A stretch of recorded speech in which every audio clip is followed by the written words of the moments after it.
une vidéo sur les sous-suites ou suites extraites. Je vous rappelle la définition.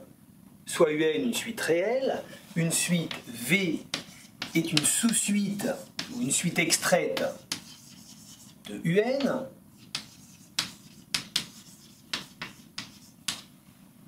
Lorsqu'il existe une application phi de n dans n strictement croissante,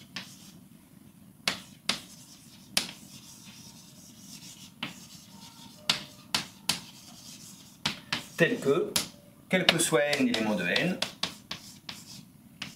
Vn est égal à U de phi n. On note alors souvent V égale la suite U phi n. Comme ceci.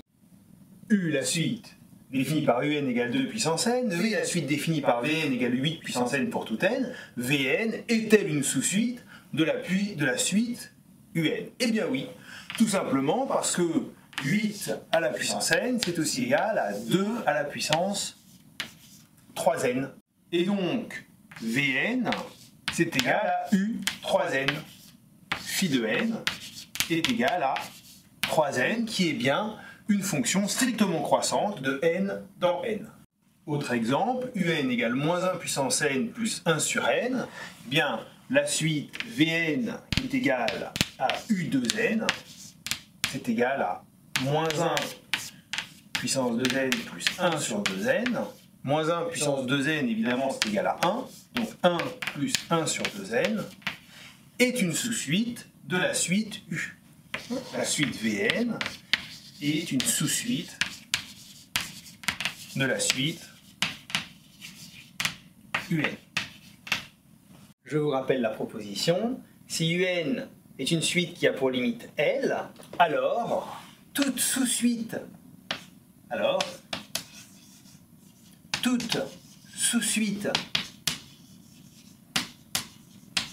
de la suite U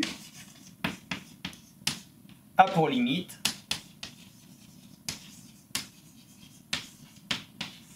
L. Cette propriété est très utile pour montrer qu'une suite ne converge pas. En effet, si l'on revient à la suite définie par UN égale moins 1 puissance n plus 1 sur n, et que l'on regarde les sous-suites U2n qui est égal à, alors U2n c'est égal à moins 1 puissance 2n plus 1 sur 2n, c'est donc égal à 1 plus 1 sur 2n, ça converge évidemment, lorsque n tend vers l'infini, vers 1. Et si l'on regarde maintenant l'autre sous-suite U2n plus 1, c'est égal à moins 1 à la puissance 2n plus 1 plus 1 sur 2n plus 1, ça c'est égal à moins 1 plus 1 sur 2n plus 1, qui tend, lorsque n tend vers l'infini, vers moins 1. Or, si la suite UN avait une limite L, alors la sous-suite U2n devrait tendre vers L, et donc L devrait être égal à 1, mais la sous-suite U2n plus 1 devrait aussi tendre vers L, et donc L devrait aussi être égal à moins 1, donc la suite UN n'a pas de limite. C'est en effet une application possible. Mais ce qui est fort, c'est que dans ce cas-là, des suites U2n et U2n plus 1, nous avons même la réciproque qui est vraie. En effet, proposition, donc soit UN une suite,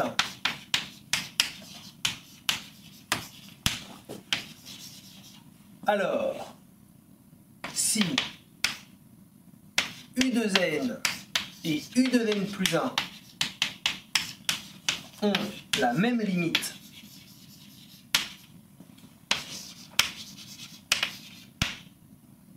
L, alors limite de UN égale L, que L soit un réel ou que ce soit plus l'infini ou moins l'infini. Nous allons le démontrer dans le cas où L appartient à grand R. Je suppose donc que limite de U2n égale L, j'écris la définition, quel que soit epsilon strictement positif, il existe un entier N1 tel que pour tout entier, lorsque N est plus grand que N1, eh bien la distance entre U2n et L est inférieure à epsilon. Et puis, deuxième hypothèse, la limite de U2n plus 1 égale L, ici L est un réel, hein.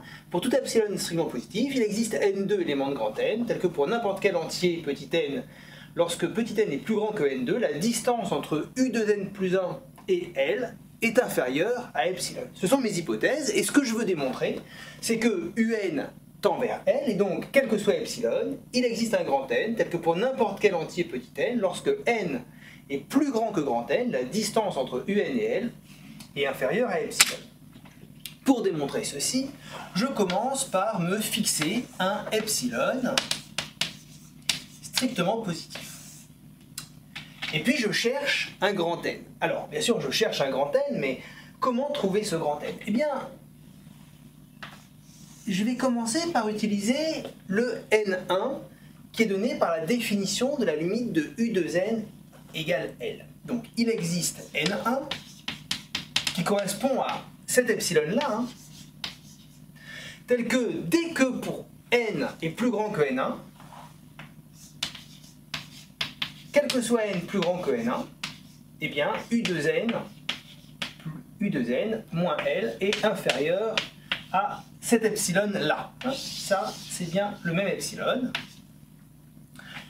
Et puis, de la même façon, il existe un n2 tel que, quel que soit n supérieur à n2, u 2n plus 1 moins L est inférieur toujours au même epsilon. Alors, mais j'ai pas gagné, parce que là j'ai u 2n, là j'ai u 2n plus 1, et moi ce que je voudrais c'est avoir un. Mais vous voyez que un, ben, n il est soit pair, soit impair. Donc soit je me trouve dans ce cas-là, soit je me trouve dans ce cas-là. Mais je dois être sûr que je vais avoir ici un terme assez grand, hein, pour vérifier soit ça, soit ça. Donc, je vais fixer, posons,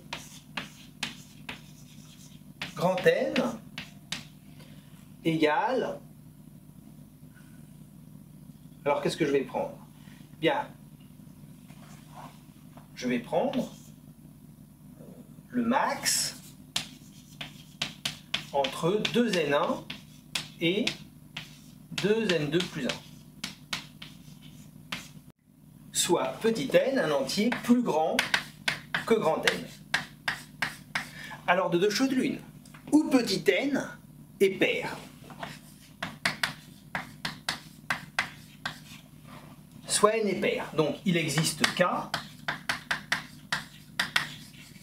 tel que n égale 2K. Et à ce moment-là, 2K est plus grand que 2n1. Et donc K est plus grand que n1. Et donc on peut appliquer cette chose-là. On a donc U de K moins L en valeur absolue qui est plus petit que epsilon. Or justement, U de K, c'est UN. Et donc, UN est la distance entre UN et L est plus petit que epsilon. Sinon, elle est impaire. Et donc, il existe K tel que N égale 2K plus 1.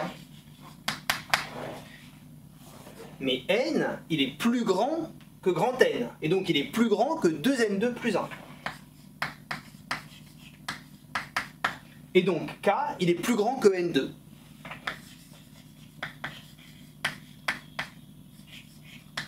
Et donc, on peut appliquer maintenant cette chose-là, ici. Lorsque N est plus grand que N2, U de N plus 1 moins L est inférieur à epsilon. Et donc, U de K plus 1, justement, c'est N. Et donc, UN moins L en valeur absolue est inférieur à epsilon. Finalement, qu'est-ce que l'on a montré? On a pris un epsilon strictement positif quelconque. On a montré qu'il existait un n que l'on a défini à l'aide de n1 et n2 qui était déterminé par la définition de la limite de u de n et u de n plus 1. Donc on a trouvé ici celui d'existe n, et on a vérifié ensuite que lorsque n était plus grande que n, dans tous les cas, un moins L, en valeur absolue, était inférieur à epsilon. Nous avons donc montré cette quantité-là. Et donc voilà, nous avons montré la propriété à démontrer dans le cas où elle était un réel. On pourrait démontrer exactement de la même façon que lorsque U2n et U2n plus 1 tendent vers plus l'infini, alors UN tend vers plus l'infini, ou bien lorsque U2n et U2n plus 1 tendent vers moins l'infini, alors UN tend vers moins l'infini. Vous pouvez essayer de le démontrer, ça ressemble énormément à cette démonstration-là.